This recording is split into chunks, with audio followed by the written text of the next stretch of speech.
Hey Petty fans, welcome back to the Richard Petty Motorsports Podcast. This is episode 2. Nice quick 10 months out from episode 1, of course. What a crazy year it's been. But we're back, and we're glad to be back. Today is January 8th, as we sit here in Welcome, North Carolina. My name is Bradley Sisson. I'm over all of the digital media here at Richard Petty Motorsports. Alongside me, I've got my buddy, producer Chris Sullivan. Yep, I'm Chris Sullivan. A lot of the videos you see on our social media channels, that's me. Some of the photography, not all of it, but mostly video stuff. Yeah, you're pretty good behind the camera. I'll give you that. Thanks, man. Thank you very much. So if you're new, if you didn't get a chance to hear our first episode, this is the podcast for us here at Richard Petty Motorsports. It's definitely racing focused, but it's not necessarily current racing focused. You know, our goal with this podcast is to have team members, NASCAR personalities, whoever we can find that's got insight into the sport and cool stories to join us and tell those stories. Hopefully we can provide you guys some good content and some behind the scenes insight into what we do on a daily basis. And I think we've got that today. Our first episode that we recorded last year was with our gas man, Ian Anderson. And that was, Fueler. Right. Okay. Excuse me. Big guy. He's like 6'6", 6'7". I mean, I'm a tall dude, but he was huge. Yeah, he's definitely an imposing figure, but you got to be if you're gonna manhandle those giant, fuel cans. And we had a great time with that interview. I really encourage everybody to go back and listen to it. You'll learn a lot about his position and his background. But today we have Jim Davis, who is our tire specialist. Great guy, been around for a good bit in the sport, so he's super knowledgeable and has a lot of cool stories. Cool stories to tell. I think they're really going to enjoy this interview. Yeah. He's another one of those like Ian that he's got. I mean, we clicked end on the podcast and we sat here and talked for another 30 minutes. Yeah. So I mean, he's one of those that we're just gonna. He'll be one of those reoccurring figures, and we're going to bring these podcasts a lot more frequently. So yeah, now that we've got clearance to sit 12 feet apart and something like that. Yeah, we're definitely social distance here in the conference room. I'm at one end of the table, JD's at the other end of the table, so we're being very cautious, but we want to make sure we keep these rolling. So I think this will be great for you guys. So we really want to hear your feedback. Let us know what you think.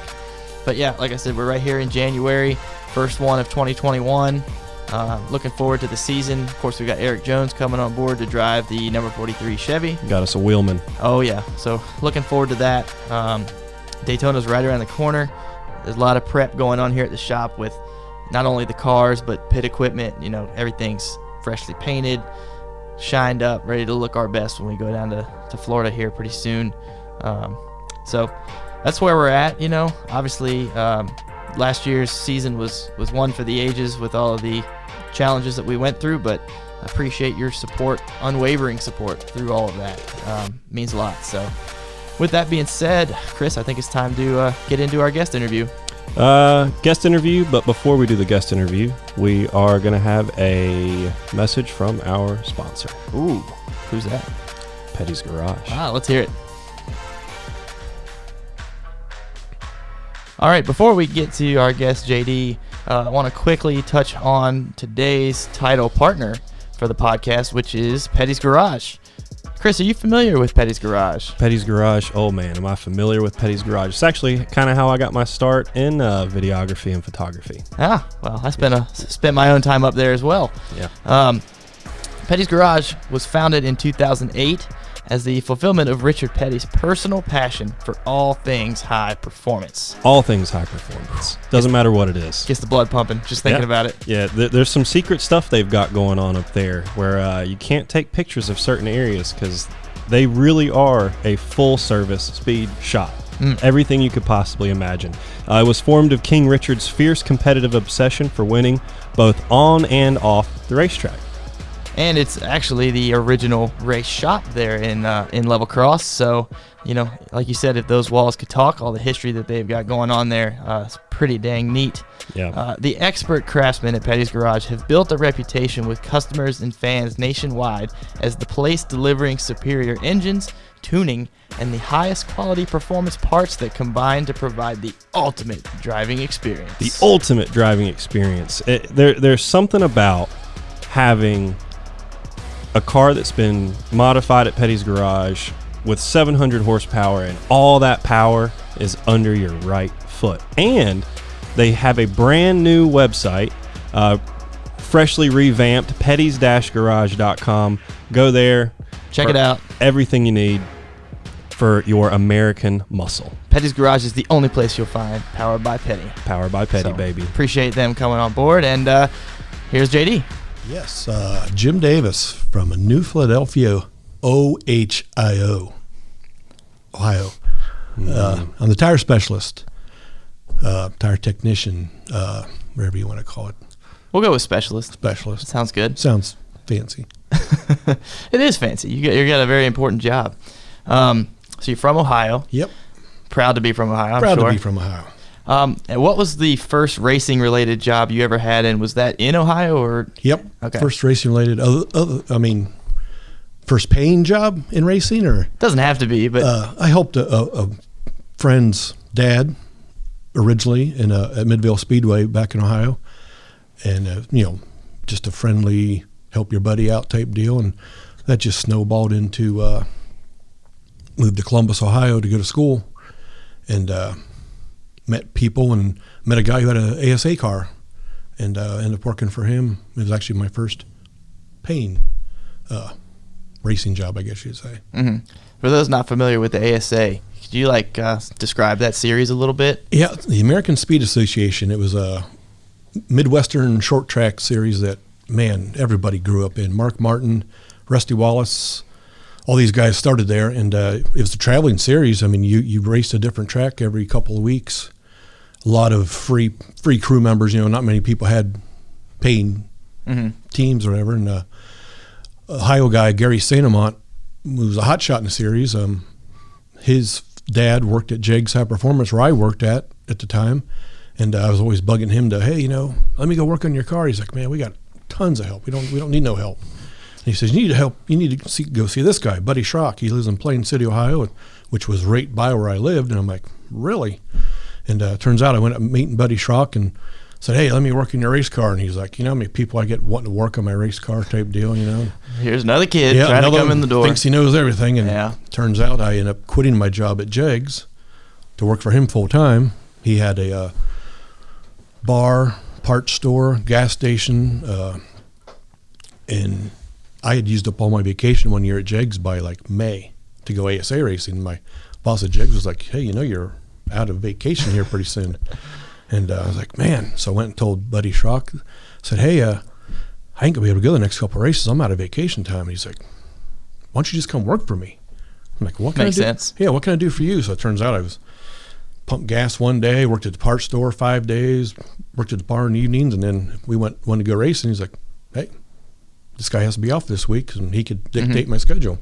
And so I looked at it as I'm getting paid to work on a race car pretty much, But that was my first paying gig, working on a race car. How old were you then? I was late 20s. I'm a little older than, some of these young kids in this series.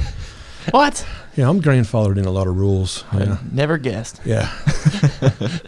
So, did you have somebody in your family in your life before that time frame that influenced your interest in racing, or did it kind of come about when you got connected with those people? My dad was always a car guy, and I just kind of picked up from him, and then, like I say, when a guy a block down the street had a stock car, and I knew his son and I were good friends, and next thing I'm like, wow, that's really cool. And I was a young kid then, 15, 16, and just every time you knew they were working on a race car, I went there, just whatever I needed to do, sweep the floor, take out trash, whatever needed to be done. I just wanted to be there because it was cool to be where they were working on race cars at night. It was pretty cool. Yeah.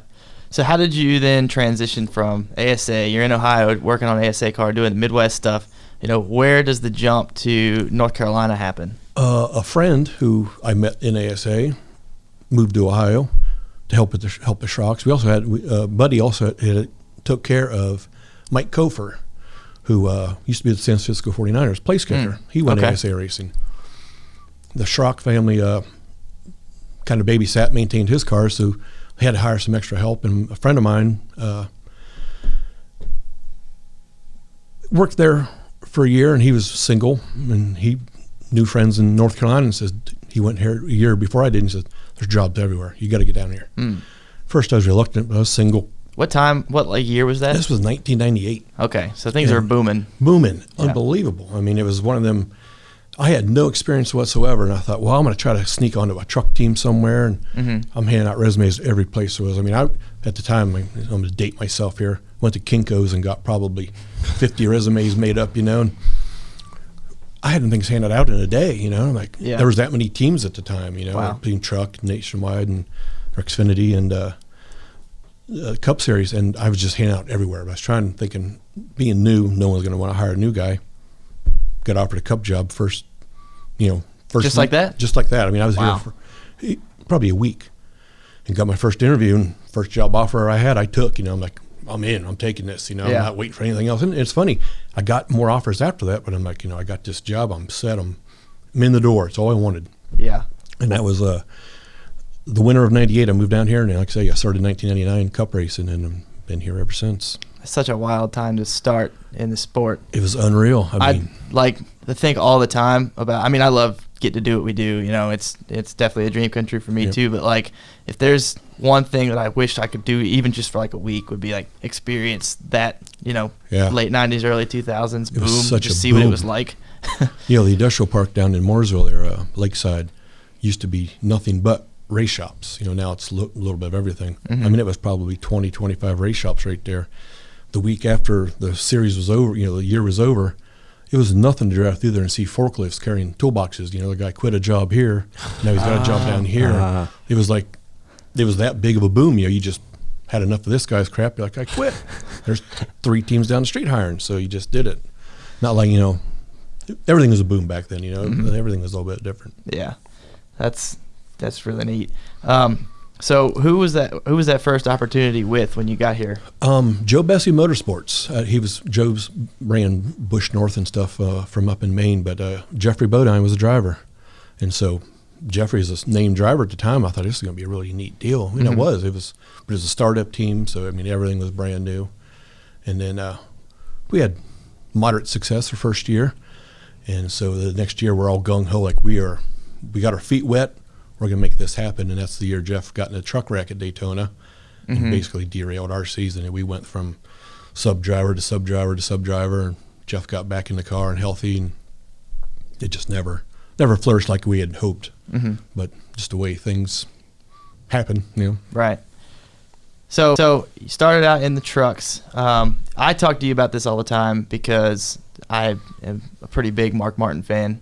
And I just love to hear the stories, but talk a little bit about what it was like to work with Mark and on that crew. What year?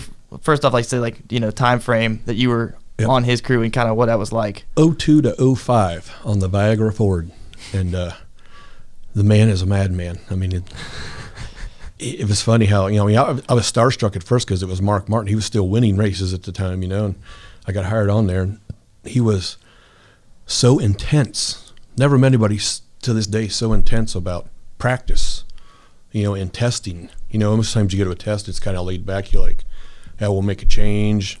15, 20 minutes later, you go to a test with Mark Martin, he sits in the car. You make the change, and he doesn't get out to go get a drink, sign out. I mean, he's there focused for a mission. That's awesome. And the guy was it was unreal it was hard to keep up. I was, 20 years younger than him. I'm thinking, man, I bet this guy was unreal in his day, But every weekend, though, we had a shot to win, or at least top 10, Even on our worst days, we top 10, it seemed like, I mean, the guy was just so hard to describe the intensity he had and how good a driver he was. I mean, amazing. He never won a championship, just amazing, but.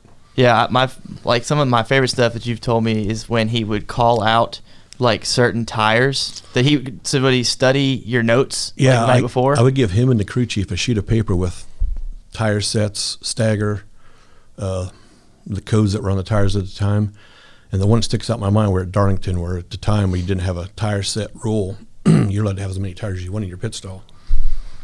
I bet we had 12, 15 sets during the race, and middle of the race, he tells the crew chief, we need to do this. I think he wanted the car tightened up or whatever, and we're adjusting on the car. He says, why don't we just take the right rear from set 20 and put it with the left rear from set 12 and blah, blah, blah. And, at the time while he's driving the race car, right? During a race. Yeah, and I'm like, crazy guy, he's nuts. I get my sheet out, and I'm like, wow, that'll work.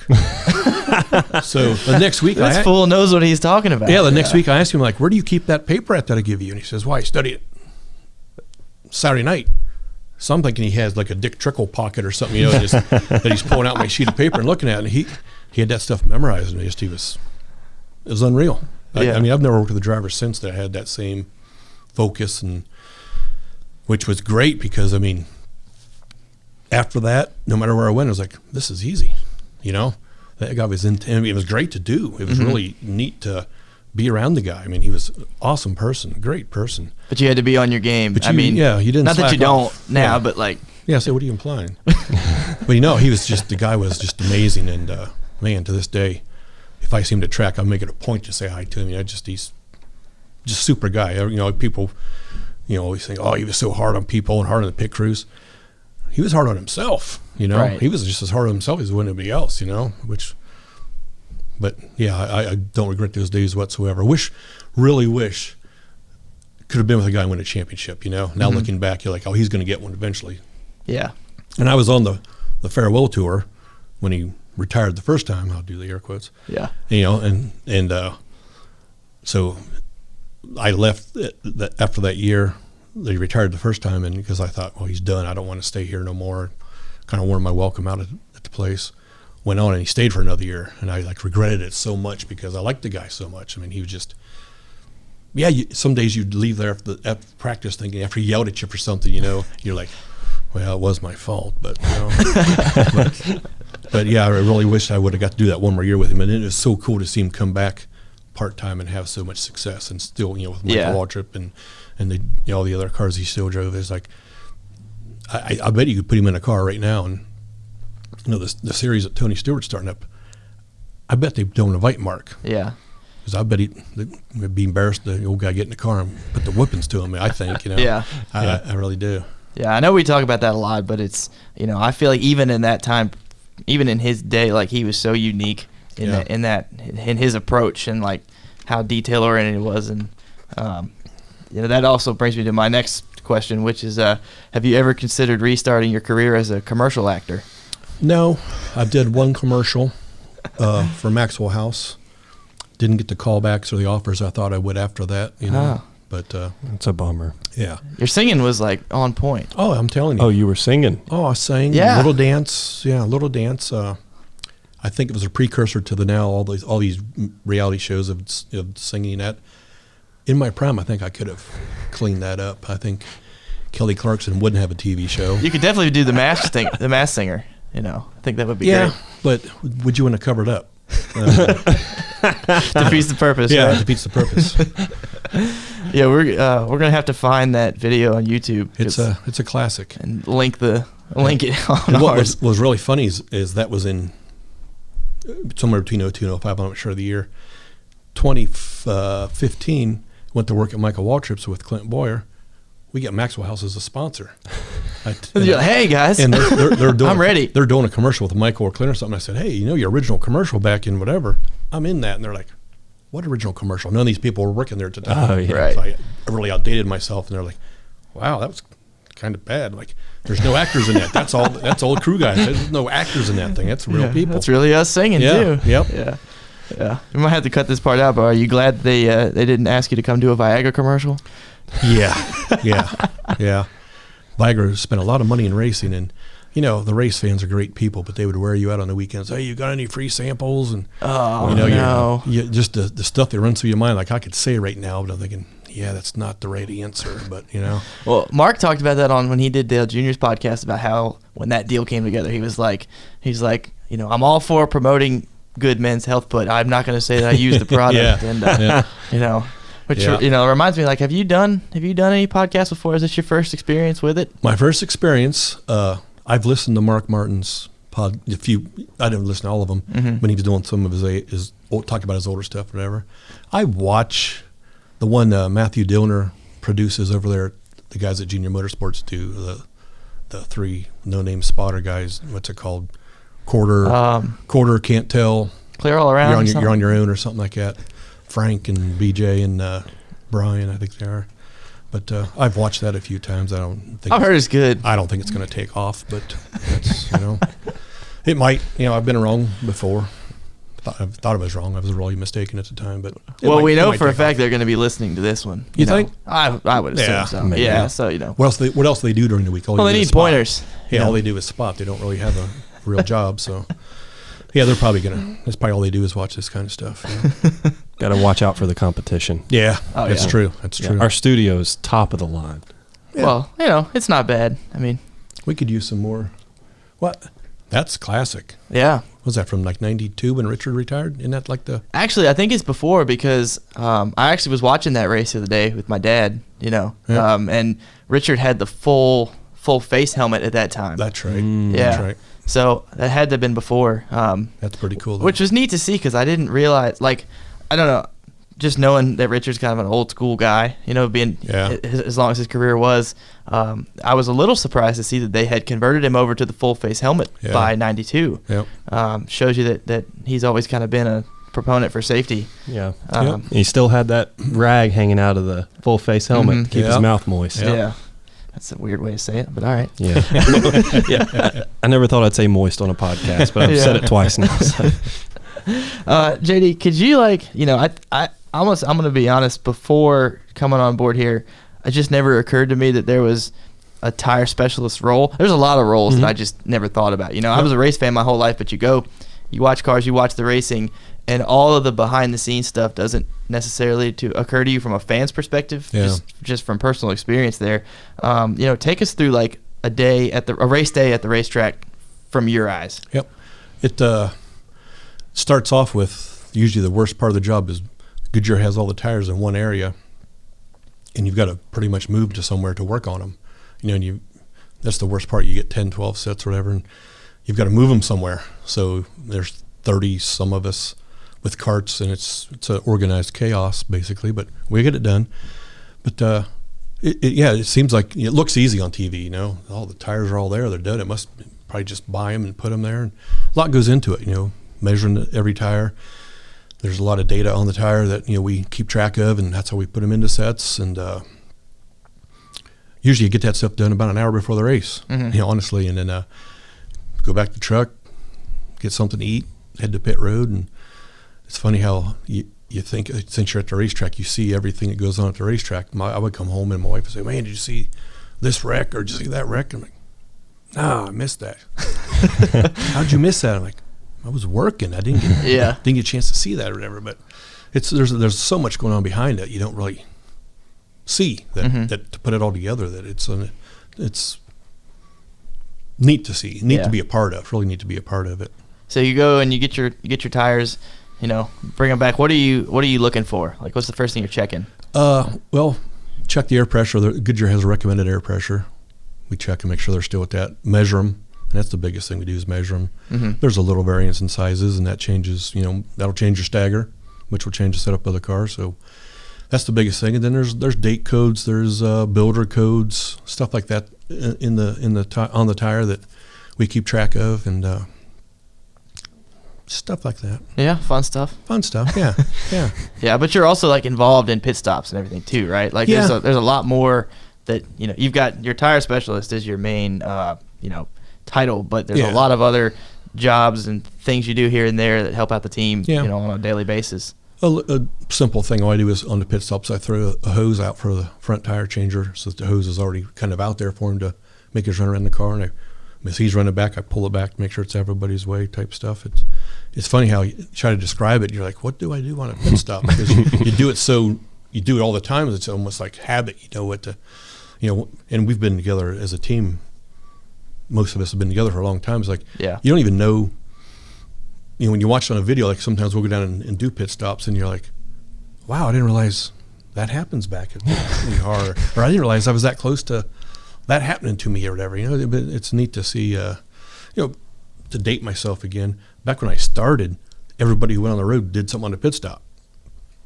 And slowly it got to, you flew in a jackman and you flew in a jackman and tire changers. And next thing you know, there's not a guy on the road that does a pit stop. Right. Everybody's behind the wall now. So just how that's progressed to speed things up. Obviously, they thought we were too slow, I guess. I don't know. So what were your pit stop positions back in the day? I carried tires back in the day, but it was we had a little contest here. I was trying to get you this story where you competed with the guys down the hill. Yeah, we a couple weeks ago at the end of the year, a couple races ago, I joked with one of the tire changers. I said, "Man, hide back here behind the pit box, man. I think the cops are coming." He's like, "The cops are coming? Why?" I said, "That stabbing you put out there trying to get them lug nuts off." And he got all irate and mad.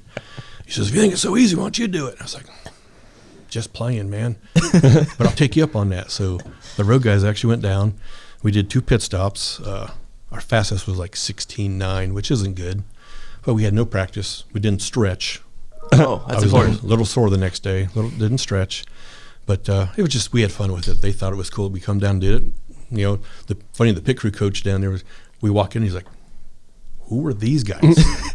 Meanwhile, you got like ZZ Top playing in the background, as you slowly come through the door looking around. We didn't get no walk-in music like we thought we should have. But it was really cool to do that. I hadn't done that in a long, long time. And as we get back, we're like talking to ourselves going, we need to do it again, but we need to practice first. And we need to stretch first. We need to, we're like, no, we're going to waste too much time on just trying to have fun. We're just going to waste time. And someone's probably going to get hurt. So we probably shouldn't do that. I think that's the competitive spirit that everybody on the team has, And you work with the same guys, week in, week out after a while. And I got the bad habit of poking fun at people. I'm that bad guy. Well, you have to, though, I think. I try to keep it light. I don't take too much serious. I try to be the lighthearted guy. And like I say, I poke fun at the pit crew guys sometimes. They all do a great job. I don't want their jobs. I'm not trying to take their jobs. They know that, but I like poking fun at them. Plus, they're all big guys, They still work out. I haven't worked out in, I think I'm up to 10 push-ups a year now or something. I still try to keep limber and stuff. But stay loose. Yeah, I don't want to really go all the way. You never know when you're going to get thrown into the line of fire. You never know. So how have you managed, obviously the 2020 season was what it was, right? It was tough and a lot of adapting and had to do what we had to do. But I want to know how you managed without your supervisor, Dale Inman, being at the track every week. I tell you what, I missed Inman. I miss him right now. It's nice to have his input every week, whether you want it or not. It's nice to have. And we used to see him every Tuesday and every weekend. And, he always, every time we tell him about something that's hard on us, he's like, "Oh, it hadn't always been this easy." He loves telling us how they had to drive to Riverside in the car they raced, and then drive it back. And it was tougher in his day, granted. But it's so cool to have Dale tell you them stories. And sometimes say, "Probably told you this before," and I don't stop him. I'm like, I love hearing it. Really miss Dale not being around as much as he used to be. And we try to call him, but his flip phone doesn't get very good service over there in Randleman. I hate to say it. But yeah, and it's funny. We're getting ready to have a discussion with him because we were just fixing the pit box up. Where he sits has a hole in a bar that something goes into to hold up a camera or something.